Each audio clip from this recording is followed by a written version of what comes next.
알아보는 최근 이슈 가운데 우리가 주목할 점 짚어보는 시간입니다. 글로벌 이슈 에너지.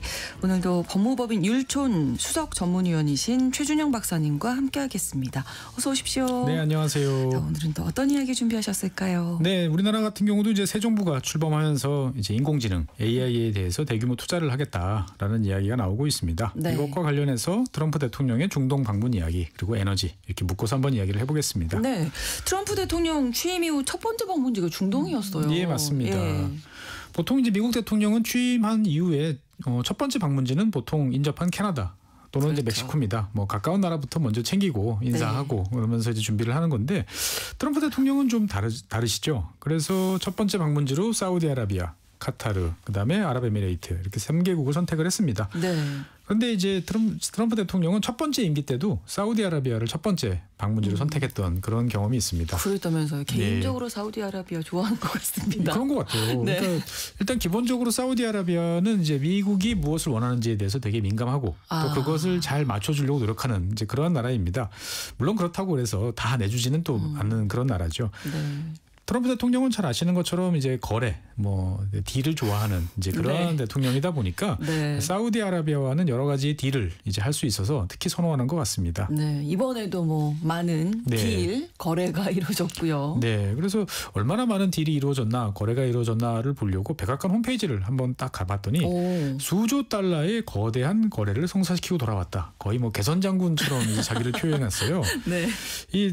좀 여담이지만 트럼프 대통령 취임 이후에 백악관 홈페이지를 들어가 보면 이 트럼프 대통령 개인 홍보용 홈페이지 뭐 이런 느낌이 되게 강해졌어요. 그런데 이제 그럼에도 불구하고 내용은 또 괜찮습니다. 자세한 정보가 담겨 있는 경우가 많아서 한 번씩 들여다보시는 게 좋은데. 저도 한번 들어가 봐야 되겠습니다. 예, 재밌어요. 방송을 의외로. 위해서. 네. 보통 이제 트럼프 대통령은 다른 미국 대통령과 달리 보통 뭐 그전에 오바마 대통령이라든지 바이든 대통령 이런 대통령은 가면 어디든 민주주의, 그렇죠. 인권 뭐 이런 이야기를 이제 강조하는 데 비해서 트럼프 대통령은 사우디아라비아에서 연설을 통해서 중동 국가들은 스스로 번영과 변화를 만들어낼 능력을 가지고 있다라고 이제 중동 국가들의 역량과 자율성을 존중하겠다. 라는 연설을 했어요. 네. 이게 이제 이 3개국 왕실, 이 방문 세 나라는 모두 다 이제 왕국입니다. 그렇죠. 그러다 보니까 다들 기분이 좋으셨어요. 네. 예. 그래서 이 중동 3개 왕국은 트럼프 대통령의 이런 인정과 칭찬에 대해서 약 2조 달러 규모의 뭐 투자 및 구매 계약으로 이제 화답을 했습니다. 그렇군요. 2조 달러면 우리 돈으로 2,800조 원 정도요. 뭐 엄청난 규모거든요. 네, 맞습니다. 예. 그러니까 이번 거래 내용을 들여다보면 이제 전통적인 거래 내용과 이제 미래지향적인 내용이 섞여 있어요. 중동과 미국은 이제 전통적으로 이제 미국 무기 많이 삽니다. 제일 많이 사는 나라들이 중동 국가죠. 네. 그다음에 이제 여객기. 한꺼번에 미제를 많이 사줄 거면 여객기만한 게 없어요. 예, 큰 돈이 들어가고. 그렇죠. 예. 그러니까 생색도 나고. 맞습니다. 그래서 이번에도 이제 중동 이 3개 왕국들은 이제 최신의 전투기와 그다음에 수백 대 이르는 여객기 구매 계약을 체결을 했습니다. 네. 그런데 이제 과거와 다른 점은 뭐냐? 첨단 AI 칩과 관련된 내용이 이번 거래에 되게 많았어요. 첨단 AI 칩과 관련된 내용 구체적으로 어떤 건가요? 사우디아라비아 같은 경우는 이제 국영 AI 기업이 있습니다. 뭐 휴메인이라는 기업이 있는데요. 여기서 이제 엔비디아 여러분들께서 잘 아시는 그 엔비디아의 최신형 GB300 뭐 블랙웰이라고 부르는 최신형 칩인데요. 이것을 18,000개 이상 구매하기로 했습니다. 그래서 18,000개를 도입을 해서 일단 500메가와트 규모의 AI 데이터 센터를 건설하고 향후 5년간 수십만 개를 더 구매해서 세계 최대 규모의 AI 데이터 센터를 사우디에 건설하겠다라는 내용도 같이 발표했고요. 아랍에미레이트 UAE 같은 경우는 더 파격적입니다. UAE는 현재 제일 많이 쓰고 있는 대표적인 AI 칩인 H100을 100만 개 이상 확보를 해서 총 면적 26제곱킬로미터. 그러니까 여의도 면적의 한 20배 정도 되는 면적인데 초대형 AI 데이터 센터를 건설하겠다라는 계획을 발표했습니다. 참고로 2024년 말 기준으로 우리나라가 보유하고 있는 H100 칩이 한 2,000개 정도 수준이거든요. 그러면 와 규모가 어마어마한 겁니다. 어마어마하네요. 예. 공이 한 두세 개는 더 뭐 자릿수가 다르니까요. 그러니까요. 근데 최근까지 미국이 첨단 AI 칩의 해외 수출을 엄격하게 통제를 해왔는데 중동 국가들에 대해서는 이렇게 허가를 해준 거군요. 그러면. 네, 맞습니다. 그러니까 이게 AI가 대규모 투자가 필요한데 미국 테크 기업들, 자본 뭐 이런 걸 아무리 크다 하더라도 자기들 자체적으로만은 이 투자를 감당하기 어려워졌기 때문입니다. 그러니까 중동 국가들은 한꺼번에 대규모 자본을 동원할 수 있으니까 그렇죠. 예, 좋은 파트너다라고 생각을 한 거고요. 특히나 이제 UAE 같은 경우는 아랍에미레이트 같은 경우는 단순히 AI 칩을 많이 사는 걸 넘어서 미국 기업이 UAE에 투자를 해주면 네. 똑같은 금액을 미국 AI 업계에 우리도 투자하겠다라고 상호 투자 조약까지 이제 발동을 했습니다. 그러니까 미국 입장에서 봤을 때는 일방적으로 그냥 뭐 팔고 끝나는 게 아니고 투자도 이끌어낼 수 있다 보니까 훨씬 더 매력적으로 느껴집니다. 거절할 수 없는 조건인데요. 맞습니다. 자, 중동 국가들이 사실 석유 재벌이거든요. 맞습니다. AI 칩을 이렇게 많은 돈을 들여서 구매한다는 건 좋은데 이게 과연 쓸모가 있을지 굳이 안 해도 그렇죠. 굳이 안 해도 되는 일인데 왜 하나라는 생각이 드는데 네. 우리가 이제 중동 국가들은 땅 파면 석유가스 나오니까 뭐 계속 편안하고 부유한 그렇죠. 삶을 누리겠다라고 생각하지만 네. 중동 국가들도 미래는 고민이 많습니다. 그러니까 언젠가는 고갈될 거 아니냐. 그다음에 인구도 계속 늘어나는데 언제까지 화석 연료에만 먹고 살 수는 없다라는 것을 잘 알고 있죠. 그래서 지난 1980년대 이후부터 중동 국가들은 여러 가지 시도를 많이 해왔는데 네. 최근에는 특히 AI에 많은 관심을 기울이고 있습니다. 그러니까 중동 국가 입장에서 봤을 때는 자기들의 가장 큰 약점이 뭐냐? 인구가 적다. 그렇죠. 제조업이 약하다. 이런 건데 AI를 통해서 이런 것들을 극복을 해서 다른 국가와 대등하게 경쟁할 수 있다라고 생각을 하는 것 같습니다. 네. 사실 중동은 AI 산업에 있어서 매우 유리한 그런 국가입니다. 어떤 점일까요? 일단은 저렴하고 풍부한 에너지, 전기. 그렇죠. 예. 네. 예, AI는 전기를 먹고 자랍니다. 뭐 걱정이 없죠. 뭐. 맞습니다. 네. 사우디아라비아 같은 경우는 산업용 전력 요금으로 보면 킬로와트아워당 한 5센트 정도 수준으로 이제 미국의 절반 수준입니다. 우리나라에 비해서는 30% 정도밖에 안 되는 거죠. 그런데 이제 아시는 것처럼 AI 데이터 센터는 막대한 전력을 필요로 해요. 그렇죠. 그래서 세계적으로 보면 2014년에 AI 데이터 센터가 사용하는 전기는 415 테라와트아워인데 2030년이 되면 945 테라와트아워로 늘어납니다. 그러니까 그냥 간단하게 2배 이상 전력 소모가 늘어난다라고 보시면 되겠고 네. 미국 같은 경우에 보면 현재 세계에서 가장 많은 AI 데이터 센터가 집중되어 있는데 178 테라와트아워에서 2030년이 되면 606 테라와트아워로 늘어나요. 2배도 훌쩍 넘는 거죠. 그러네요. 그러니까 막대한 이 전기 요금이 소요되는데 네. 돈뿐만 아니고 이런 전력을 공급하기 위해서는 송전망을 비롯한 변전소 등 여러 가지 인프라들이 갖춰져야 되죠.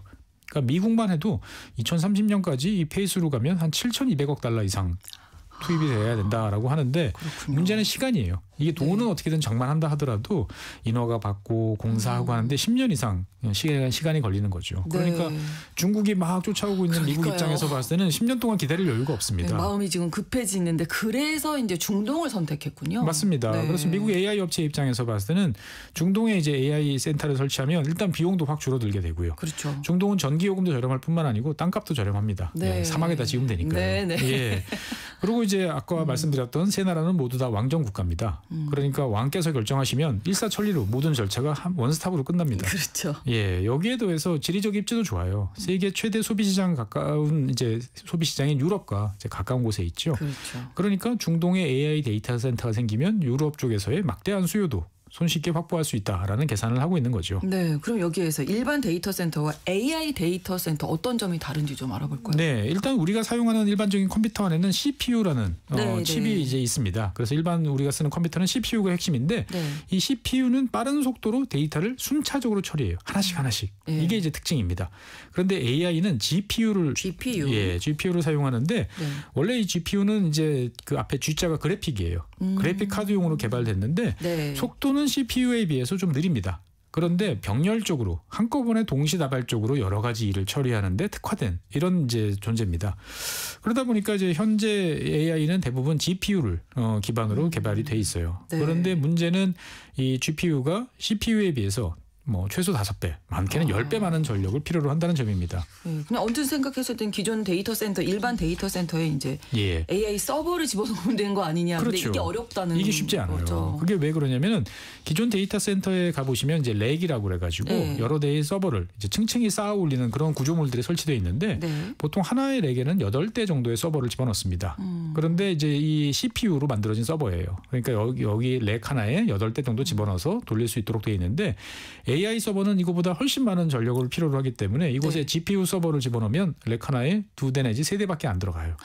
전력 공급이 못 따라가는 거예요. 그렇군요. 예, 그다음에 이제 발열도 문제입니다.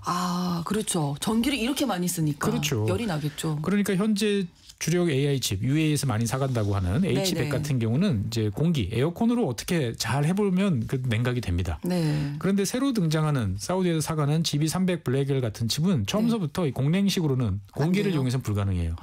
그래서 자동차처럼 순행식으로 물을 이용해서 냉각하는 방식을 도입해야 되는데 그러려면 당연히 냉각수가 흐르는 관이 깔려야죠. 그렇죠. 그다음에 데워진 냉각수를 다시 식히기 위한 열교환기 뭐 이런 시설도 필요합니다. 그러니까 기존 데이터 센터에다가 이런 시설을 설치하기는 거의 불가능하죠. 그렇겠네요. 그러면 새로 지어야 되는데 당연히 이런 시설들을 입체적으로 3층, 4층, 5층 이렇게 짓는 것보다 넓은 곳에 1층으로 깔아서 설치하는 게 훨씬 편리하고 유리합니다. 그러니까 당연히 땅값이 저렴해야 되는 거죠. 그러니까 중동 지역이 딱이다. 딱입니다. 이런 결론이 맞습니다. 나오는 거군요. 근데 우리나라의 경우에는 그럼 이 설명을 쭉 들어보면 불리한 점이 너무 많은데요. 맞습니다. 우리나라가 이제 AI에 대해서 뭔가 해봐야 된다라고 이야기를 하는데 AI 관련 인프라를 설치하는 데 있어서 우리가 유리한 점이 뭐지? 라고 생각하면 사실 별로 없는 것 같아서 고민이 많아지는 거죠. 그러니까 전력 요금도 산업용 연료 요금 기준으로 봤을 때 지난 3년간 한 70% 이상 올랐고요. 그렇죠. 무엇보다도 땅값이 비쌉니다. 그러니까 중동 국가들처럼 넓은 땅을 한꺼번에 잡아가지고 대규모 데이터 센터를 건설하기는 쉽지 않죠. 그다음에 이제 기술적으로도 또 어려움이 있는데 이 AI 데이터 센터는 전력 소비량이 급변해요. 일반 데이터 센터들은 뭐 전력 수요가 뭐 평균적으로 봤을 때 최대 용량의 한 70% 수준에서 왔다 갔다 한다라고 이제 생각하면 되는데 AI 데이터 센터 같은 경우는 AI 칩들이 본격적으로 이제 가동을 할 때와 그렇지 않을 때의 전력 소모량이 극단적으로 달라집니다. 그러니까 0.1초 내에 수십 메가와트 규모의 전력이 갑자기 필요했다가 갑자기 나가는 거예요. 그 정도군요. 그러다 보니까 이제 이것을 감당하기 위해서는 일반적인 전력 공급 시설로는 안 됩니다. 그러니까 일반 시설로 이런 대규모 변동성을 감당하다 보면 금방 고장이 나요. 그러니까 별도의 관리 설비를 구축을 해야 되는 거죠. 그러니까 기본적으로 새로 설치하는 게 훨씬 유리할 수밖에 없다. 그런데 중동 국가는 돈도 에너지도 땅도 있으니까 그러네요. 훨씬 유리하다라는 어떻게 보면 씁쓸한 결론에 도달하게 되는 거죠. 우리는 좀 어렵고 중동 국가 같은 경우는 장점을 정말 10분 발휘해서 미래 산업을 준비하고 있다. 그렇습니다. 그러니까 참 이게 아이러니한 게 우리는 쓸모없는 땅 사막 이렇게 했는데 21세기가 되고 나니까 이 사막이 쓸만한 땅이 되고 있는 거예요. 그러니까요. 재생에너지 하기도 좋고 그다음에 이런 이제 데이터 센터라든지 이런 설비를 설치하기 나쁘지 않습니다. 그러니까 이제 중동 국가들은 단순히 AI 데이터 센터를 설치하겠다라는 걸 넘어서서 그러면 당연히 여기에 필요한 인력들이 있고 관련 산업들이 될 테니까 자국의 인력을 여기서 훈련시켜서 이 AI 산업에 이제 써먹겠다라고 생각을 하는 거죠. 그래서 이제 우리가 그 사람들 취업 시장 때 많이 쓰는 링크드인이라고 하는 그 사이트가 있습니다. 이곳에서 사람들이 한번 추적을 해봤어요. 2019년 이후에 나는 전공이 AI라고 쓴 사람들이 어느 지역으로 이동을 하고 있나를 한 5년 동안 추적을 해보니까 아랍에미레이트, UAE로 가는 사람들이 엄청 많아요. 그래요? 그래서 전 세계적으로 봤을 때 한 3번째 정도로 지금 AI 인력이 많이 모여드는 그런 나라가 지금 이제 UAE입니다. 그렇군요. 그런데 생각해 보니까 최근까지 중동 국가들이 지금 뭐 미국보다는 좀 약간 중국 쪽과 좀 친하지 않았나 이런 생각이 드는데. 사실 이제 그런 면이 있었죠. 특히 바이든 대통령하고 별로 사이가 안 좋다 보니까 일부러 더 중국하고 친한 모습 많이 보여줬고 사우디와 뭐 이란이 국교를 수립하는데도 미국이 아니고 이제 중국이 여러 가지 도움을 많이 줬는데 그래서 이번 거래에 대해서 사실 이제 미국의 산업계 AI 업체들은 되게 좋아하지만 미국 안보당국은 많은 우려를 하고 있습니다. 그러니까 이렇게 대량으로 칩이 팔려가면 그거 일일이 다 컨트롤할 수 있겠느냐. 당연히 이제 첨단 AI 칩이 결국 중국 손으로 넘어가는 거 아니냐. 그래서 중국이 더 기술 발전을 더 가속화시키는 계기로 작용할 것이다라는 우려가 지금 제기되고 있습니다. 그러니까 이제 중동 국가들 같은 경우는 미국이 뭘 걱정하는지 우리 다 알고 있으니까 그러지 않을 거라고 그러지 않을 거고 안심시키겠죠. AI와 관련해서는 중국과 엄격하게 거리를 둘 테니까 안심해라라고 이야기해야 되지만 뭐 좀 지켜봐야 될 것 같습니다. 그렇죠. 자 그렇다면 우리 입장에서는 어떻게 바라봐야겠습니까? 사실 우리 입장에서 봤을 때는 좀 걱정인 게 이제 미국이 AI에서는 최선진국입니다. 그리고 이제 당연히 AI 칩을 만드는 대만과도 이제 가까워지는 것 같고 그다음에 최근 들어서는 중동 중동과 손을 잡고 이제 미래 산업을 준비를 하고 있는데 대한민국은 여기서 적극적인 역할이 과연 뭐지? 라는 고민이 좀 되고 있는 거죠. 네. 그러니까 우리나라 같은 경우는 AI 산업과 연관성이라고 하면 이제 HBM이라고 하는 이제 고속 메모리를 이제 공급하는 것을 빼고 나면 우리나라 반도체 산업이 꽤 강하다라고 했는데 막상 AI 분야에서는 그러한 역량, 참여 이런 것들이 찾아보기가 어려운 것이죠. 더더군다나 앞서 말씀드린 것처럼 AI 데이터 센터는 이제 저렴한 전기, 그다음에 토지 이런 것이 필요한데 여기에서도 우리는 좀 강점이 있기는 어렵습니다. 그러니까 일단은 뭐 다른 땅값이나 이런 건 다 제껴놓고 제일 고민이 막대한 전력을 저렴하고 안정적으로 우리가 공급할 수 있을 것인가가 어떻게 보면 대한민국 AI 인프라와 관련된 이제 가장 핵심 과제가 아닌가 싶습니다. 그러니까 AI 산업을 키우기 위해서는 일단은 아주 풍부하고 저렴한 에너지가 핵심인 맞습니다. 건데. 그러니까 지금 우리나라 같은 경우는 최대 수출품이 뭐냐? 그러면 반도체죠. 반도체죠. 근데 반도체도 전기 잡아먹는 귀신입니다. 보면 엄청나게 많은 전기를 필요로 하는데 그러다 보니까 지금 용인이나 평택에 건설되고 있는 이제 반도체 새 건설 라인에 이제 필요한 전력 공급도 사실 쉽지 않은 상황이에요. 근데 여기다가 이제 추가적으로 AI까지 들어간다면 과연 우리가 이것을 할 수 있겠는가라는 이제 고민이 좀 되는 거죠. 비용도 많이 듭니다. 그러니까요. AI 산업을 주도하겠다라는 캐치프레이즈는 대단히 멋있고 미래지향적이라도 좋은데 문제는 수많은 송전선과 변전소 그리고 대규모 배터리 저장 시설 등등 다 눈에서 치워버리고 싶은 별로 눈에 거슬리는 이런 인프라들을 빨리 저렴하게 확보해야 되는 과제가 있는 거죠. 그러니까 멋있는 구호 뒤에 있는 이러한 문제들을 어떻게 풀어가야 될지 빨리 고민하고 빨리 실행에 옮겨야 될 2025년 6월이다라고 말씀드려보겠습니다. 정말 박사님 오늘 그 구체적인 말씀을 들어보니까 방법론적인 면에서는 답이 나오기가 쉽지 않다. 그렇죠. 그렇지만 포기할 수도 없으니까. 그러니까요. 예, 어떻게든 이제 이것을 하려고 노력을 해봐야 되고 필요할 경우에는 우리가 중동 국가들과 손을 잡는 방법도 있고 어떻든 간에 대한민국 입장에서 봤을 때는 이 새롭게 열리는 시장을 그냥 나른나라 하는 것만 지켜볼 수는 없잖아요. 그럼요. 예, 그러니까 뭐든 할 수 있는 것을 찾아가지고 해보는 게 중요하다라고 말씀드리겠습니다. 오늘 글로벌 이슈 에너지 법무부 및 율촌 수석 전문위원이신 최준영 박사님과 함께 말씀 나눴습니다. 고맙습니다. 네, 감사합니다.